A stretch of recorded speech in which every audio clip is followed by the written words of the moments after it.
Buenas tardes, mis hermanos. Existe una pregunta clave que muchos se hacen y no le hallan una respuesta convincente aún ante tantas definiciones de lo que es el pecado. Esa pregunta es: ¿cuándo pecamos nosotros? ¿Sí? ¿Cuándo pecamos nosotros? Dejaré que la Biblia nos responda esta interesante pregunta. En una ocasión, o en cierta ocasión, Jesús enseñó personalmente a los de su nación, aquellos que estaban con él, en dónde estaba el pecado, al decir las siguientes palabras en Juan, en el capítulo 15, versículos 22 y 24. Allí en Juan 15, versículos 22 y 24, dice así: si yo hubiera venido, ni les hubiera hablado, no tendrían pecado, pero ahora no tienen excusa por su pecado. Si yo no hubiese hecho entre ellos obras que ningún otro ha hecho, no tendrían pecado, pero ahora me han visto y han aborrecido a mí, y me han aborrecido a mí y a mi Padre. Así dijo Jesús allí en Juan 15, 22 y 24. Ahora bien, fue cuando la luz, que es Jesús, vino a ellos, cuando ellos fueron considerados culpables de pecado, mis hermanos. Sí, Él les dijo claramente allí en Juan capítulo 15, si yo no hubiera venido ni les hubiera hablado, no tendrían pecado. Pero lo importante es que Él dijo, ahora no tienen excusas por su pecado, debido a su conocimiento, es decir, al conocimiento de Jesús y de lo que Él había hablado y hecho.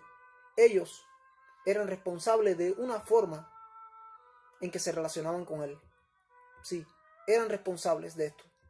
Entonces la pregunta que yo les hago es la siguiente: ¿cuándo o en qué momento fueron culpables de pecado los fariseos?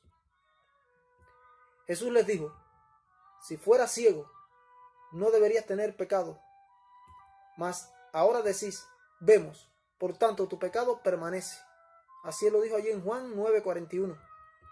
Ahora bien, los fariseos no eran pecadores desde el nacimiento, pero los fariseos tampoco eran justos, mis hermanos. Los fariseos cometieron pecado al rechazar la luz que era Jesús, la luz de su palabra verdadera. Jesús les está diciendo a la gente de sus días, a su generación, a los que vivían contemporáneos con Él, a los que Él les habló y a los que Él se dirigió en sus enseñanzas y en sus palabras, que no se considera culpable de pecado a alguien cuando no hay oportunidad de saber la verdad, cuando ésta se ignora, cuando no se conoce. Los fariseos ciertamente nacieron con la misma naturaleza caída con la que nacemos nosotros hoy, es decir, tú, yo y todo ser humano, desde que Adán cayó, porque eran humanos como nosotros lo somos también. Ahora bien, pero esto no los convirtió, es decir, a los fariseos automáticamente en seres pecadores o en pecadores. Jesús estaba diciendo que el pecado y la culpa dependen del conocimiento, de la comprensión y de la toma de decisiones. Lo que cambia el mal y los pecados de la ignorancia en pecado y culpa personales es el rechazo voluntario de la luz disponible y de la luz comprendida. Cuando entendemos qué o cuál es la voluntad de Dios y elegimos desobedecerla en nuestro libre albedrío o libertad de elección, es cuando somos considerados pecadores culpables a los ojos de Dios. Sí, el hombre era ciego debido a un mundo maldito por el pecado. Aquel hombre no era ciego por el pecado de sus padres. Él no era ciego porque pecó antes de su nacimiento. No era debido a la existencia de un pecado original en la raza humana.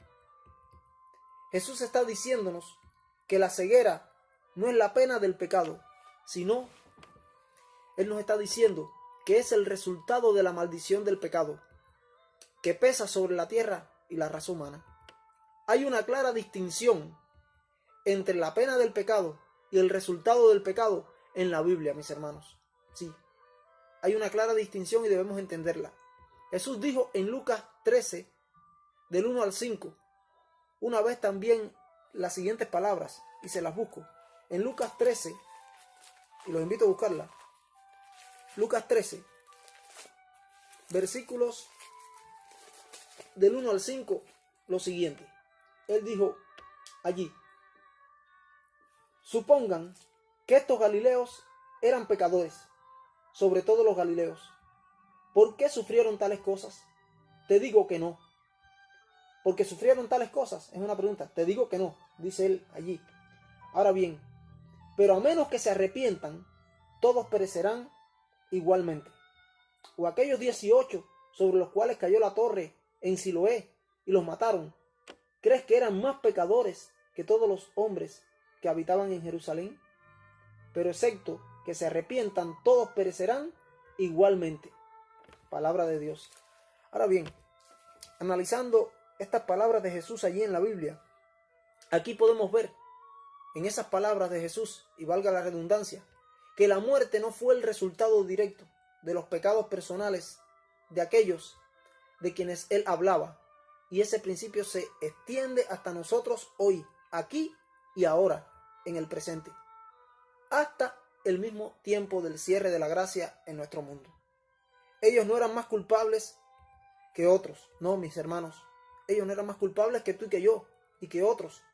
La muerte que experimentaron no fue la pena del pecado, sino el resultado, las consecuencias del pecado que ha afectado a todos los seres humanos que hemos vivido en esta tierra hasta el día de hoy.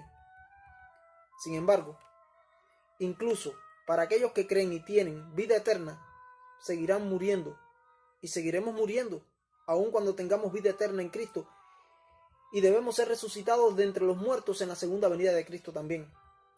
Aquí podemos ver la clara diferencia que existe entre la primera muerte, que es heredada por la caída de Adán, es heredada en la raza humana como consecuencia del impacto del pecado de Adán y Eva al principio, a la que Jesús llamó solo un sueño, y la segunda muerte, de la cual no hay resurrección, y es para condenación y separación eterna de la presencia de Dios. La primera muerte, mis hermanos, es el resultado del pecado. Sí, es el resultado del pecado de Adán. Y la segunda muerte es el castigo por el pecado. Si bien no podemos escapar de los resultados del pecado, podemos escapar de la pena por el pecado creyendo en Dios. Es decir, que podemos poseer vida eterna incluso cuando debemos morir la primera muerte en este caso. La primera muerte de la cual les hablo y a la cual Jesús se refirió como un sueño y todo sufrir humano son consecuencias del pecado de Adán. Pero no es la pena por el pecado. No es la pena por el pecado. En resumen, mis hermanos, nosotros debemos estar claros para saber que tenemos que dividir la idea básica de lo que es el pecado. Esto debemos y tenemos que formularlo en nuestras enseñanzas en dos partes, totalmente separadas la una de la otra. Es decir, el mal y la culpa.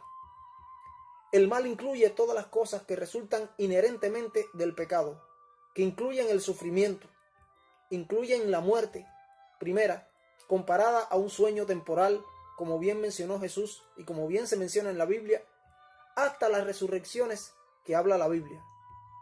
En este caso, la de las primicias resucitadas en los días que Cristo resucitó, que están mencionadas allí en Mateo, en el capítulo 26 o 27, versículos 51 al 53. Sí, el capítulo 27, del versículo 51 al 54.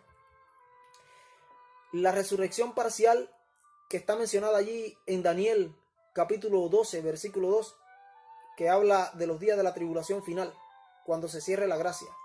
Y las dos resurrecciones generales, de los justos y la de los impíos, que son anti y postmileniales. La de los justos sucede al mismo principio del milenio, en el momento de la segunda venida de Cristo, y la de los impíos sucede al final del milenio, cuando la santa ciudad, la nueva Jerusalén, desciende sobre esta tierra, que son para vida eterna, la primera resurrección, y condenación o muerte eterna y separación eterna de la presencia de Dios, la segunda resurrección, que es para muerte, para condenación. Ahora bien, la culpa incluye la condena y la muerte segunda, que es la del infierno, en el juicio ejecutivo que Dios hará a Satanás y a sus ángeles caídos a la par de todos los impíos de todos los siglos, desde Caín hasta el último, cuando cierre la gracia. Entonces tenemos dos consecuencias diferentes del pecado de Adán. Sí, mis hermanos. Tenemos la maldición como el resultado inherente del pecado de Adán, que los seres humanos descendientes de él, los animales y toda la naturaleza en general experimentan o experimentamos y conducen a todo en este mundo a la primera muerte. Pero la culpa que los seres humanos experimentamos a conciencia y libre elección nos conduce a la segunda muerte. Ahora bien, además del perdón y el alcance de una perfección espiritual, puede ser nuestro hoy, y esto será logrado por una generación antes del cierre de la gracia en el mundo, y esto se alcanzará por los seres humanos con una naturaleza, en este caso, caída, ¿sí? Con una naturaleza humana caída, imperfecta, mientras que la recreación de la perfección física plena, en este caso, debe esperar hasta la segunda venida de Cristo. Esto que les digo, mis hermanos, no es mi invención, no es invención mía. Elena de White lo deja bien claro sentado, bajo la inspiración divina, en las dos siguientes citas que les quiero compartir yo a continuación. En estas citas, que las tengo aquí copiadas, Elena de White dice lo siguiente. La primera está en el Testimonio, tomo 7, en el libro de Testimonios, tomo 7, en la página 143. Y esa cita dice así: la mayor manifestación del poder del Espíritu Santo se ve al llevar a la perfección del carácter de Cristo. Y en Mensajes Selectos, tomo 2, página 36, dice ella: si bien es cierto que no podemos reclamar la perfección de la carne, podemos tener la perfección cristiana del alma. Está bien claro, mis hermanos. Debemos entender que el perdón no es necesario para los resultados del pecado, sino solo para la culpa por el pecado. Por lo tanto, los términos perdón, justificación, santificación y salvación del Evangelio se aplican particularmente a la culpa y a la pena del pecado. Hay una diferencia sustancial y fundamental en el resultado del pecado y la pena por el pecado, o la pena del pecado. Mis hermanos, resulta muy importante que nosotros podamos entender, o que entendamos, que nosotros no somos culpables, condenados o perdidos por haber nacido en un mundo pecaminoso. Sufrimos muchos resultados del pecado de Adán: muerte temporal, dolor, sufrimiento, enfermedad, debilidad, incluyendo defectos físicos y una naturaleza caída. Pero este no es el pecado por el cual somos culpables ante Dios o condenados, sino sería Dios injusto. Y decir o enseñar eso sería hacernos eco de las falsas acusaciones de Satanás contra el carácter justo de Dios. El pecado por el cual nos vamos a perder o nos perderemos eternamente proviene de nuestras propias elecciones entre lo bueno y lo que es malo. La culpa se aplica solo a la responsabilidad moral por las decisiones tomadas. La culpa exige conocimiento, exige un conocimiento previo y rebelión voluntaria contra la clara y expresa voluntad divina revelada en su santa palabra, mis hermanos. También en Santiago 4:17, un texto muy conocido por muchos, un texto que muchos no sabemos de memoria, se nos dice lo siguiente. Allí se nos dice que, por lo tanto, el que sabe hacer el bien y no lo hace, para él es pecado. ¿Cómo dice? El que sabe hacer el bien y no lo hace, también se le cuenta por pecado. Para él es pecado. Ahora bien, este texto de Santiago nos prueba bien claro y definido que no puede haber pecado original en el ser humano, por la sencilla, contundente y única razón que cuando somos recién nacidos, nosotros los seres humanos no sabemos definir qué es bueno o qué es malo. Y dice que el pecado está en aquel que sabe hacer lo bueno y no lo hace. Yo desafío a cualquiera que me pruebe, que me diga si él recuerda saber qué es bueno o qué es malo cuando tenía al menos un año de nacido, un año de edad, y mucho menos podrá hacerlo cuando era recién nacido en pañales, y mucho menos desde el vientre de la madre. Al que se le ocurra decir lo contrario, sin dudas, es el rey de los mentirosos, y se lo digo así en su cara. Pero es imposible, ya que menos difícil es que alguno me cuente algún recuerdo de su niñez cuando tenía un año de edad, y ninguno lo podrá hacer, así que mucho menos saber definir entre lo moralmente bueno o lo que es malo a esa corta edad de la vida. Si algún destello existe en nuestras mentes de la etapa infantil, son alguna que otra marcada escena a partir de los 3, 4 años quizás en adelante, y algunos hasta los 5. Por ejemplo, el único recuerdo que yo tengo claro de mi infancia es cuando la madre de mi papá, es decir, en este caso mi abuela paterna, que se llamaba Victoria, ella ya murió, se mudó de mi casa en Zulueta, en el pueblo donde yo nací, donde yo vivía y donde ella vivía. Ella vivía en mi casa con mis padres. Ella se mudó de allí para la capital de mi provincia, llamada Santa Clara, en Cuba, en la provincia de Villa Clara.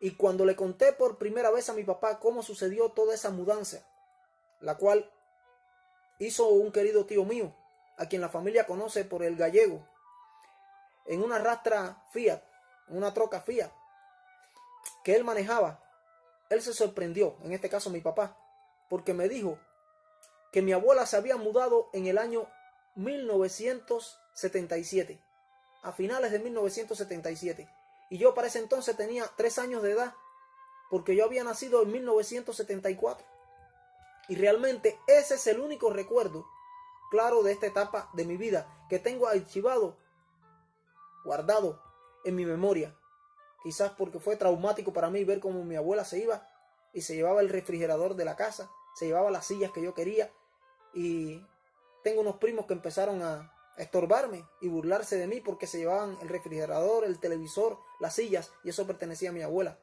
y parece que eso me marcó.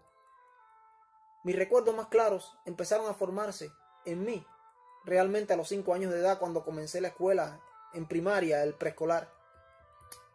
Por tanto, este texto solo basta para echar por tierra la absurda creencia del pecado original, es decir, el texto de Santiago 4:17, que el pecado está en aquel que sabe hacer lo bueno y no lo hace.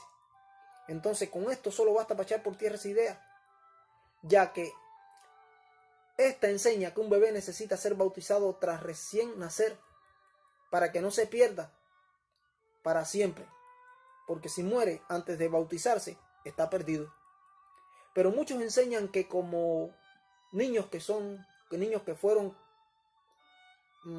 como bebés, no conocieron la voluntad de Dios y no conocemos la voluntad de Dios, somos entonces pecadores aún, desde el vientre de nuestra madre. Y lo peor es que se atreven a citar a Agustín, quien definió la errada doctrina del pecado original, enseñada por la Iglesia Católica. Pero el pecado tiene que ver con el conocimiento, ya que el conocimiento y el pecado están estrechamente vinculados. Pero cuando hablan de Agustín, no mencionan que Agustín creía en esta doctrina del pecado original. Mis hermanos, ¿acaso no podemos entender que si no sabemos lo que es correcto, el concepto de pecado es inexistente? Los conceptos de pecado, los conceptos de culpa y condenación en la raza humana se aplican a la rebelión hecha por elección contra Dios desde el mismo jardín del Edén. Mis amigos, ¿cómo podemos saber entonces qué cosa es pecado?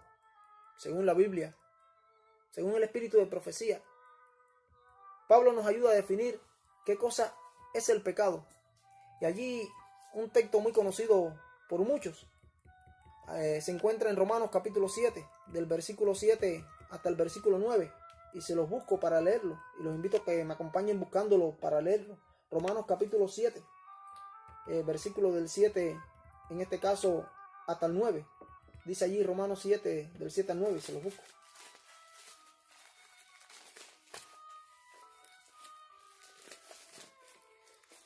Dice lo siguiente, Romanos 7, del 7 al 9. ¿Qué pues diremos? ¿La ley es pecado? En ninguna manera. Pero yo no conocí el pecado sino por la ley, porque tampoco conociera la codicia si la ley no dijera, no codiciarás. Mas el pecado, tomando ocasión por el mandamiento, produjo en mí toda codicia, porque sin la ley el pecado está muerto. Y yo vivía sin ley, y yo sin la ley vivía en un tiempo, dice él. Pero venido el mandamiento, el pecado revivió y yo morí. Romanos 7, versículos del 7 hasta el 9. Ahora bien, la Biblia enseña con mucha y meridiana claridad que el pecado, la culpa y la condenación provienen de la libre elección de las criaturas, de nosotros los seres humanos, en nuestro libre albedrío que Dios nos dio, la capacidad de elección, la libertad de elección que cada uno tenemos, no del hecho de que nacemos en la familia humana acosada por los resultados heredados del pecado. Y sin duda alguna, la culpa, sí, sin duda alguna, mis hermanos, la culpa es el resultado de la elección personal, de tu elección, de mi elección y la elección de cada ser humano, acorde a la capacidad y libertad de elección que Dios nos ha otorgado, y no es el resultado de nuestro nacimiento como hijos de Adán. No sabemos lo que es el pecado, porque nacemos pecadores. Sabemos qué cosa es el pecado, porque la ley de Dios nos dice qué cosa es el pecado. Dice que pecado es transgresión de la ley, y la ley nos muestra qué cosa es el pecado. Este es un conocimiento de la ley de Dios que nos hace pecadores a la vista de Dios. Pecamos cuando sabemos qué cosa es la voluntad de Dios y elegimos desobedecer esa voluntad voluntariamente, y valga la redundancia, sí, y decidimos desobedecer esa voluntad divina. Mis amigos que ahora me escuchan, existe una gran diferencia entre lo que es tentación y pecado. Sí, hay una gran diferencia entre tentación y pecado. Un texto muy conocido que se encuentra allí en la epístola del apóstol Santiago, en el capítulo 1, versículo 14 y 15, nos dice así, que cada uno es tentado cuando de su propia concupiscencia, o deseos carnales en este caso, sus propias pasiones carnales, que es la concupiscencia, disculpen, es atraído y seducido. Entonces la concupiscencia, es decir, nuestros deseos carnales, después que ha concebido, da luz el pecado, y el pecado siendo consumado, da luz la muerte. Según este pasaje bíblico, no pecamos cuando somos seducidos o tentados, porque la tentación no es pecado, ni es pecado la concupiscencia, sino que cuando concupiscencia se une con tentación, entonces da luz el pecado. Entonces, no pecamos cuando somos seducidos o tentados, pecamos cuando la lujuria concibe a luz el pecado en esa relación de concupiscencia con la tentación. No es el pensamiento impuro o el deseo impío en sí mismo lo que nos hace a nosotros pecadores. No, estos son parte de nuestra naturaleza humana caída, heredada de Adán, y que nosotros heredamos de él y no podemos hacer nada para prevenir. No podemos impedir, mis hermanos, que las aves vuelen sobre nosotros. No podemos, pero sí podemos impedir que hagan un nido y pongan sus huevos en ese nido sobre nuestras cabezas. Eso sí lo podemos impedir, pero no podemos impedir que vuelen. Lo que no podemos permitir es que éstas fructifiquen en un nido en nuestra cabeza.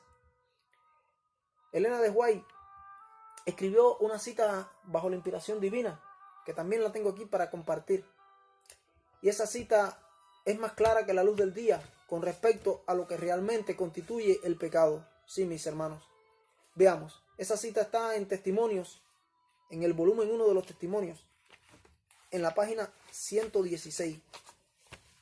Esa cita de Testimonios, volumen 1, página 116, dice así lo siguiente. Dice, si viene la luz, sí, viene la luz, y esa luz se deja de lado, en este caso, o sea, se rechaza, entonces viene la condenación y el ceño fruncido de Dios.